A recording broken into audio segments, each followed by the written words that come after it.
eBay, Unlock Your Entrepreneur, eBay class, teaching newbies, anybody interested in the eBay field, or anybody just feeling the pinch of a recession, how to resell on eBay and using a number, how to make your first $1,000. If you can make your first $1,000, then we feel like we have successfully done everything that we could do.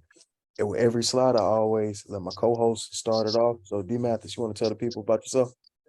Yes, my name is D. Mathis, the owner of Shoe Solution 6. It's an eBay store that I established over 10 years ago. One of the reasons I want to do this is because I want to empower people to make extra income, right? You can never have too much money, I don't believe, right? And me and David are teaching people how to make their first $1,000. And I'm one of the experts in this field because my track record speaks for itself. I have over 15,000 transactions. I also have over 5,000 reviews or what we call feedback here on eBay. So I'm gonna hand it back over to Dave so we can get you started. Hey, I'm Dave with We Buy iPhones. I'm an electronics broker. I buy and sell electronics all across the world, from the city of Atlanta. So I get all type of electronics. I get some bad ones, some good ones, and everything in between. Get some oldies, and then I get some newbies, some junk. You get those customers who be trying to sell you their junk devices. However, I use eBay as a third party because some of my vendors, if I get something that may be unusual, like a Dyson vacuum. And I know if I get it for cheap enough, I can make profit, but they may not be buying it. So I use eBay as a channel to resell those. Same thing with like anything that's not a hot in demand item that sells fast, post it on eBay and I usually get it sold. So with every week we cover 5 to 6 topics. This week's topics, we're gonna go a little bit in depth on achieving eBay success together, embracing an accountability partner, team up with an accountability partner to make your eBay business take it to the new heights. They may know something that you may not know. They may have time that you may not have. So it's like being able to not only work together, but being able to hold each other accountable. Because when you're trying to self-propel and do everything yourself, you start to get bog it down because you're trying to, save money, trying to save time, you trying to do it your way, Jose, but you you start to go through the burnout. So finding somebody who shares your entrepreneurial drive or just your dedication for eBay. You may be new, they may be new. You two may be both seasoned and then able to share and give insight like with regular check-in to keep track, progress, offer support, and then just being able to hold each other accountable. You said you was gonna list your 10 items. If you list your 10 items, I'm gonna hold you accountable. Or, as a good accountability partner, you said you're gonna list your 10 items. You didn't list your 10 items. You ain't keeping your word to yourself. You ain't keeping your word to yourself. By partnering with somebody who's serious, who understands the challenges and aspirations, because they're trying to do the same thing themselves, y'all will stay motivated and you'll push each other forward and able to overcome obstacles. I look at it similar to driving across country. Yeah, you could drive across country by yourself, and it may take longer because you got to take a little rest, got to eat, got to stop. But if you have a drive across country partner, you got a driving buddy. While you sleeping, they could drive. While they sleeping, you could drive. So in that time, y'all get further and help each other out. Anything you want to add to this? To this? Yeah, on this topic, having an accountability partner just really gives you that extra drive. You start to kind of have a competitive edge. You can do interesting things about maybe sending each other text messages Hmm. and say, okay, well, I list my 2 items for the day, or I list my 10 items for the day. And whoever does it first, may win a prize, right? Or if you don't do what you say you're going to do, make sure you have some kind of penalty at the end of the week. So at the end of the week, if you don't list your 1 item per day or 10 items per day, then you owe your accountability partner some kind of form of money. Or maybe it'd be a task. It'd be maybe one of your duties around the house, right? So one of my things is I don't like to wash dishes, right? So I might have my accountability come over the house and wash dishes for me, right? So it's just a little Mhm. a Yeah, I joke like on making an analogy is that when you have somebody that can, send you a message or give you a call and say that you did what you said you was going to do today, so that we both pushing each other forward, it just keep the ball rolling, keeps the energy going, and y'all can share things that y'all are going through. If you're struggling with something, or if you're also doing the opposite, you're having success, And you want to let them know your success and let them know the things that you're doing right. So y'all both are moving forward. As an example, you and your accountability partner can y'all set goals like we're gonna increase our monthly inventory or we're gonna increase our monthly sales within the next 3 months. Y'all commit to like listing 10 items or you commit to listing 2 items a day while your partner focuses on optimizing the product. So just being able to work together because if you're able to work together, you can get further. And as we go through the slide, we'll talk about the topic of eBay burnout. You don't want to be like, man, I gotta get up because you left your previous job or you're full time with eBay. It's like, man, I gotta get up now. I gotta do this by myself, man. I'm tired. I feel like it's just a time drain, or it's just I'm spending all my time doing eBay, responding to these messages, shipping off these customers, and it positions you when you have somebody to talk to, when you have somebody to relate to, be like, man, you could talk about the tasks, everything topics related to eBay because you have an accountability. You just have somebody to talk to versus just being idle and by yourself. And sometimes loneliness when you at the top, or just loneliness when you in the process, it can be a deal breaker. It can be the thing that just I don't even want to do eBay no more just because you're doing it by yourself. But if you have a partner, you'll be more inclined to post on eBay, list on eBay, talk about eBay because you have an accountability partner. Standing out, I'm gonna knock out this one. I feel like if you stand out, you can thrive. You can find your niche, like discovering profitable items is easier when you find your specific niche. That's a powerful strategy to differentiate yourself from your competition and attract dedicated customers. I say that firsthand as somebody who buys and sells electronics. Yeah, I dibble and dabble and do a little bit of other items, but my bread and my butter, my bakery is a majority electronics. So I say all that to say I found my niche. I found what I'm good at. So now people come to me with deals, or when I go out in the store, I know if this is going to be a profitable buy without even looking at it. The numbers don't even, and most of the time, I don't even have to go to eBay because I know through my spreadsheets, I just know through mental recollections from previous sales. Okay, if I buy 20 brand new Mac Minis, if I sell each one for 850 and I buy them at 600, I can make a profit. But if I buy 20 Mac Minis for 1,000 and they sell them for 850, that math don't add up. I don't even have to look at the spreadsheet because I know within my niche. Same, there's so many niches. You got auto parts, makeup, medicine, holistic. It's a gambit. There's so many industries, and all you have to do to make your first 1,000 on the journey is just find the one that you are good at. Finding your niche allows you to cultivate your customers, drive your higher conversions, develop your seller expertise and your knowledge base, and enjoy like long-term success. You got anything you want to add as an apparel expert? Yeah, well, when it comes to the niche, it just makes it easier to stay on top of your listing habits. Mm, So when you familiar with the item, you know all of the item specific that go inside of that listing. mm, So for example, when it comes to selling shirts, you got to know the difference between a crew neck and a V-neck, or if it has a collar, or if it's a button down, you might have to put extra large, or it's a extra large tall in the big and tall section. So you might have to change regular to big and tall, and then put extra large in it. So the more you're familiar with the same item, the better results you will have. And not only that, it's easier to take the pictures if you're taking the same kind of pictures all the time. true. So if you're doing iPhones every day, you know exactly how to stand, what your background going to be. But if you go from iPhone to shirt to TV to generator, now it's time consuming. You may have to change where you're taking the pictures at, and the day can get away from you. So at the end of the day, you can choose any item you want to. You can be what they call a whatever seller, or you can niche down, or you can do both. But at the end of the day, we were talking about, accountability and standing out. And when you stand out, um, that's going to bring more attraction to your store or to your account. That's great. And we could go to the next one if you want to, Dave, unless you want to throw something else in and on standing out.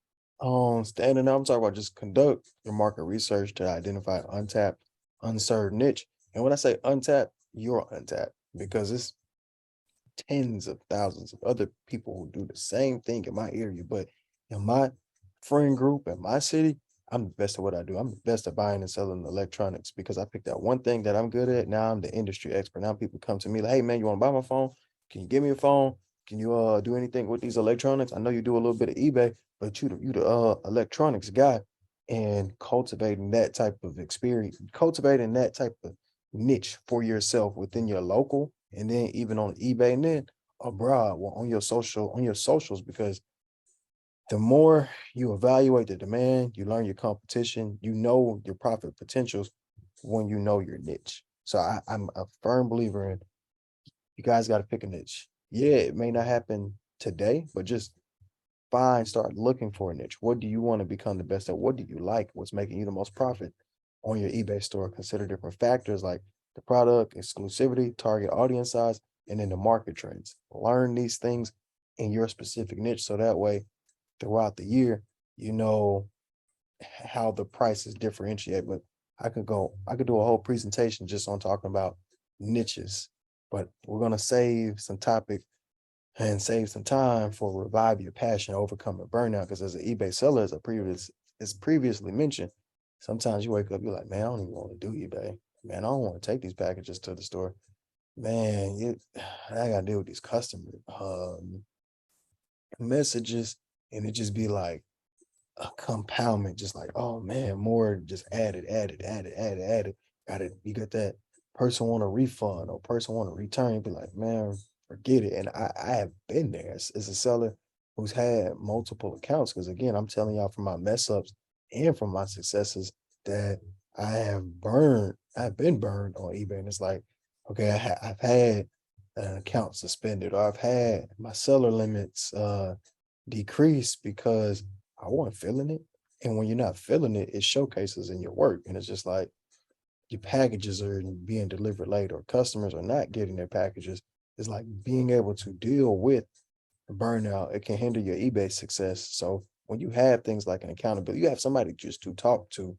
When you prioritize your self-care, you implement strategies to combat burnout. Like, okay, let's schedule time. Let's not spend all day doing eBay that. It's like, oh man, I didn't get a chance to go to the gym because I was in eBay, or I will return that phone call knowing goodwill that you may not return the phone call because you're so focused on listing on eBay. You're trying to be a one man show that you're not really taking care of yourself as the stage product or just as the person. Like so being able to delegate tasks when it's possible and then practicing self-care. That those are things that for me help addressing with burnout, like coming at it with a strong mind, like increasing my mental, being able to read books, just taking time outside, just to go for a walk because burnout is real. And before I got into the business world, I just think they don't know what they're talking about until you actually experience it and just like, wow, this is overwhelming. So to address burnout, you can rekindle your passion for your eBay business just by maintaining long-term productivity and then taking time for yourself. Uh, my co-host D, he recently just got back from a trip to the beach in Gulf Shores, and I can only imagine just that sunshine, that joy, being able to come back, and it's just like, okay, well, eBay helped pay for all of this, so let's get back to it. You want to tell the people about your perspective and what you want to add to the topic of burnout, D? Yeah, I definitely have experienced it over the years because I've been doing this 10 years. And even before I was with eBay, I've been a reseller and been in sales. So with life, it don't come with a manual, right? And then your parents sometimes don't provide you the things that could possibly happen to you in life and experience things of this nature. Because even if you have a 9 to 5, you can experience burnout, and you still need to um, learn these tactics and unique skills where it comes to having that balance, making sure, like you said, going on a walk. So yeah, and list some more goals. Maybe return your messages. Focus on your customer service, things of that nature. Also, exercise. when I get off this call, that's my plan to go. By 12 o'clock, right now it's 10:30 Eastern time. By 12 o'clock, I'm gonna be in the gym. In the gym, it's gonna uh release some stress there as well. So you're not so burned out with eBay. Now we're only talking about burnout because we do this full time, 5, 6, 7 days a week. Now Right. in your journey in the beginning, you probably want to experience that for a long time until you actually grow your store. But the techniques and tactics we're teaching you now, have an accountability partner, doing time blocking where you only focusing on 30 minutes, 45 minutes at a time, and then stepping away, doing other exercises of like self-love techniques is going to be able to keep you in the game for years and years later on in life. So that's just mine in a nutshell. I don't want to hold you too long. I want to make sure I keep it nice and sweet so you can utilize the information. That was great. Just if you got to, just take a moment to yourself, maybe go for a walk. If you spend, I think somebody said I think it's like the 90-30 method where you just like do 90 minutes of work and then you give yourself 30 minutes. So that way the work that you are doing is impactful and it's useful, that you are actively getting tasks done, because it's a lot of people in the corporate place or just in the general workplace who they do work, they're doing work, but they're spending more time distracted and they're not talking because, the entire 8 hour day, they're supposed to be working, but they're talking. They're distracted because they're trying to get away from the work because of the burnout. So taking time for yourself. We're not gonna spend too much time talking about burnout. I'm gonna let D talk about quality over quantity. All right, let's get right into this. It ain't gonna take me too long, man. I mean, the slide it speak for itself. Just the name, when it resonates in your brain, is that whatever you're doing, you want quality. Whether that's a spouse, that's a house, that's a car, you want the quality, right? Mhm. And with your eBay listing, I'd rather you move slow and have an effective and outstanding great listing than have 10 listings and they all look like garbage. You got your pictures are all over the place. You didn't put in enough information for the listing to stand out. The lighting was bad, but you did a whole bunch of them and you don't sell anything. And you're frustrated because you did the listing, you did some work, and you waiting for the results in cash form, but you're not receiving it. And now you possibly want to quit or you want to bad mouth the platform. When in actuality, all you had to do is just focus on one listing or two listings, have more quality in each one, taking your time, doing it the correct way, making sure you're using all of your characters as much as you can in the title, taking your best pictures, making sure that you're doing the things you need to do on an everyday basis to have a great listing. And that's what I mean, quality over quantity. And that's going to take you far. And that's something that I didn't do when I started out. As I grew, I wanted to make sure I was getting to my first 100, getting to my first 200 listings, my first 500 listings. And what happens is, still in my store now, you can see some pictures. You be like, well, I can see the TV in the background of that one picture. All right. Maybe I took a picture real quick and you seeing things that's in the background that has nothing to do with what I was selling, right? And that was me trying to grow fast. So now I'm glad I'm able to help people that's going to watch this Zoom or this replay or on YouTube and learn to do your quality over your quantity. I'm handing back over to you, Dave. Tell me what you think about that subject. Man, I'm a little bit in the middle. I feel like that balance where the quality is good, but you don't want to spend an hour just for one listing if it's not a multiple listing, meaning it's not one listing that you could have multiple of the same items or set or different renditions. So the same shirt but in different colors. Then you could spend an hour, like the return on your time, like the ROT has to be worth it. But if you okay, well, let me just price check. Let me get the right description. Let me make sure I get all of the pictures. That you're spending more time for one item when you have hundreds of items to list. To me, I'm a big proponent of it has to be a balance. You want to make sure it's quality where you're not just throwing something on eBay, because when you throw something on eBay, as previously mentioned, it shows up in your quality. People are your potential buyers looking at the item, they're like, I don't want this. It looked like he took a picture of this in the resale bucket of Goodwill. He didn't even the seller didn't even have the decency to take the item, prop it, stage it, and just make it look nice. He took a picture of this on the clothing rack or whatever store that they got it from. They couldn't even individualize it and give it time or research to give a good description. They just put shirt, extra large shirt, black, not the model, the manufacturer, the make, the condition, possible scratches. Because I'm a big proponent of just being, let me be thorough. Let me be balanced. I'm not gonna go all the way in details telling, especially for electronics, well, this is this specification, this rendition with this gigabyte size, and like going through the entire board, because it's like, hey, my time is very valuable. I cannot get the time back. So it's like for me, it's a big proponent of, let me give you good quality and let me get a good quantity.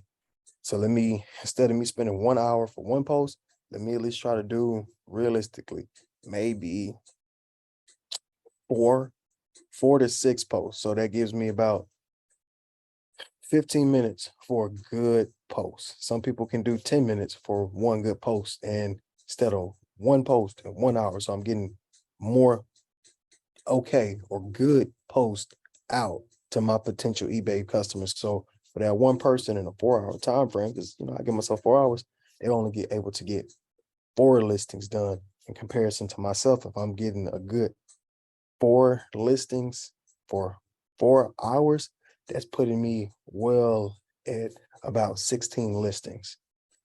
So you got day 4 versus my 16, because again, quality and quantity. So focus on like sourcing unique in-demand items and providing like an accurate description, but being able to get your balance of quality and quantity, because as D mentioned, you don't want to put out a bunch of quantity, but it's trash. Even if it is a good item, nobody's gonna buy it because it has a poor title. Instead of it saying Honda um 3000 IS generator used condition is generator. Who gonna find that? Ain't nobody gonna find that red generator. You didn't even put the condition, or you didn't describe it to the T.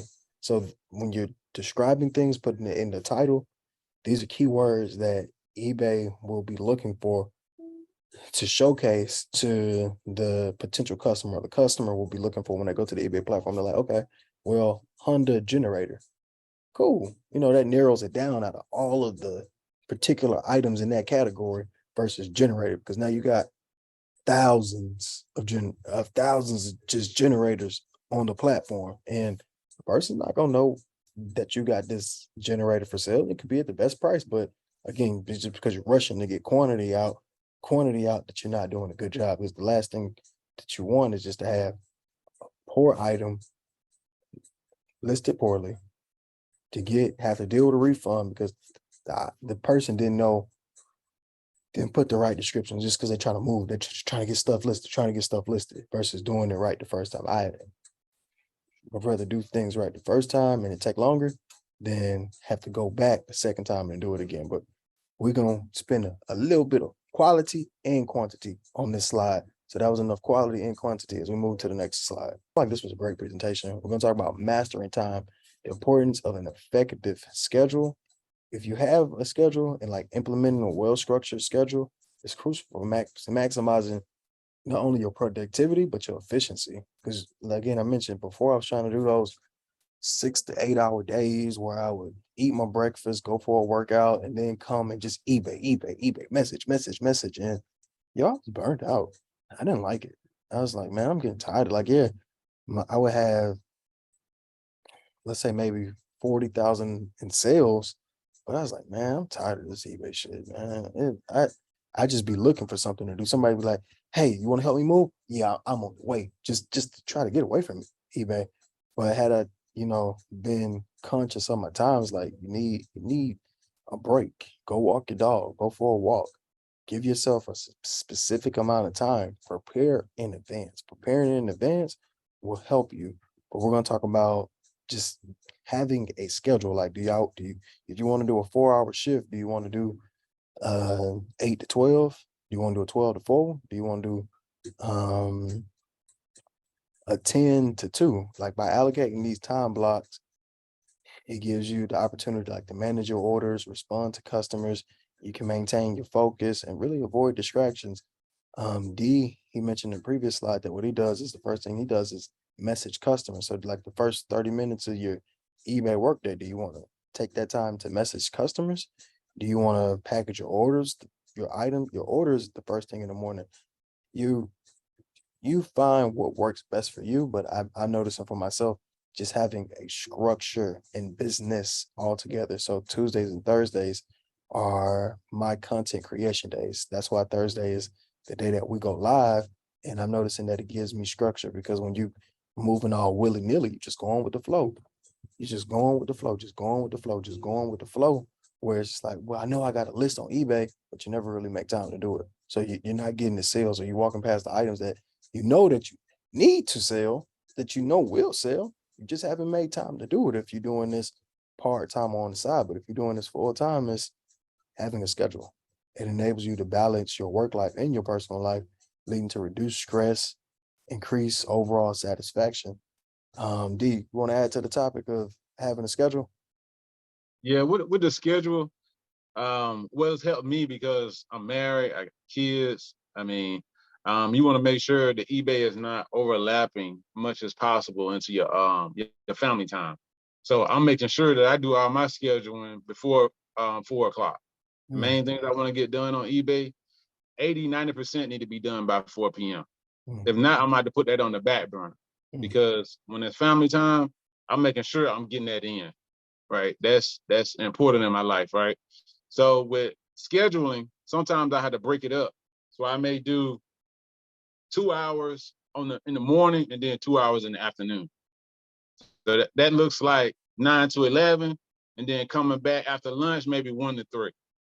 Right, and that way I give myself some time to maybe exercise or do some other things outside of just eBay during that 8-10 hour span while everybody's at work or everybody's at school. Gotcha. Right, and then you can also schedule some small portion on the weekend. So on a Saturday or Sunday, 1 hour a day still gonna make you better, right? Each week, 1 hour on eBay on the weekend pushes you forward, even if you just want to learn the platform, going to the seller hub, learning all the different drop down boxes or um, things that allow you to help your business. There's different kind of tools or software. So just doing your research, going on YouTube and spending an hour on the weekends, just getting better at eBay, learning how to take your pictures or your listings or whatever the case may be. So scheduling definitely have helped me, and I'm getting better at it still to this day. Even though I have 10 years of experience with eBay, I'm steady learning. I'm steady trying to find out what's a better way to do it. Okay, can I focus more early in the morning, right away, or after lunch, right? So just make sure that you make you a schedule, and then after so many weeks or months, reevaluate that schedule to see That- how it's working out for you. Just don't stick to the same schedule. Good. That's great. That's great. Like, I feel like this, if you guys want to listen to the replay again, listen to it. And I may be there listening to me and D talk as we say what we say, because the topic of scheduling is key to having a successful foundation with eBay. I've noticed firsthand the minute that you set a schedule, that's when your time becomes concrete. And then when your time becomes concrete, then you know what you're gonna do with the time. Vice versa, when you let's say when you do set a schedule, that's when everybody wants to that's when everybody wants to try to use your time or try to call you or try to distract you from what you had planned. So if you had that 10 to 12, I'm just focused on eBay, now people want to call you. Now that the time has purpose, now other people want to be involved with that time or distract from it. And I notice that happens for me all of the time. Before I'd be willy-nilly. We're just gonna go with the flow. But now I'm like, okay, eBay 9 to 1. Now I got people calling, hey, you doing anything between the hours of 9 to 1, yeah, I'm doing my eBay. We got to do something. It got to be after. I can't do a 9 to 1 because I'm intentional with my time. I'm intentional. We're gonna get this eBay done. We're gonna get these orders packaged. We're gonna get these items listed. We're gonna respond to these messages between the time of 9 to 1. Because if you're intentional about what you're doing, it's gonna showcase in your work. So scheduling your time is key. I love to wrap up every call that we do with just start. We gave you the steps, finding a niche, how to handle burnout, talking about having an accountability partner, but none of those things will be important if you don't start. You got to start. To learn to walk, you got to crawl. To learn to crawl, you got to start. You got to make those movements. You got to find those items that you want to sell and you got to list them. You're going to learn by doing. So you're going to learn which packaging works for you, which items sell best for you, where to source from as you go. I can give you a playbook on what I've done, but if you don't do it, you don't start, it's only what I've done because the eBay experience is an eBay experience individual to everybody. So with the time and practice, you can grow a business and become highly successful at selling on eBay, or just use it as an additional means to finance, say, your insurance, your stocks, whatever vacation that you may want to go to if you just start. And then over time get better. Just think about it. A year from now, you could be doing 10,000 a month selling on eBay, but you got to start. Anything you want to add, D? Yeah, of course I add to that, man. I'm glad that me and you are on this platform on Zoom, on what's the other platform we on? We're doing Instagram, we doing YouTube, right? And we teaching people how to make their first $1,000, right? And this episode was great because we got a chance to talk about having an accountability partner, about burnout, having quality over quantity and mixing both so you're like efficient and effective on eBay. Also, scheduling time to make sure that you're doing the things you're supposed to do to be successful on eBay, whether that's time blocking, maybe using alarms, taking time off for like taking a walk or reading so you don't get that burnout on eBay, right? And the main thing is just starting. That's it. That's the main goal. After you go back and watch all these videos, the most important one is starting. And that's it, man. We're gonna get out of here and make sure that y'all tune in next week because every week we're being consistent. We're giving y'all this information that will help y'all to have great success with eBay. If you like this video, please look at our YouTube channels or Instagram. Post the entire calls plus segments and shorts of what I think were the most educational, captivating, or top quotes from each video. And if you just want to watch the entire videos or presentations, YouTube, We Buy iPhones. I'm in the process of listing all 17. I know I have about 4 currently listed as of today, but this month I will make sure I get all 17 listed. So that way we can say we've done our due diligence. We have educated the public on how to just get started. And then what you can do, if you do want to see another live recording, tap in every Thursday between 10 to 12. We have a Zoom recording the day before. We set the exact time and we try to promote just to get as many people on board to see that, hey, it's possible that you can make your first $1,000. It's just $1,000. And with that, I'm end the recording.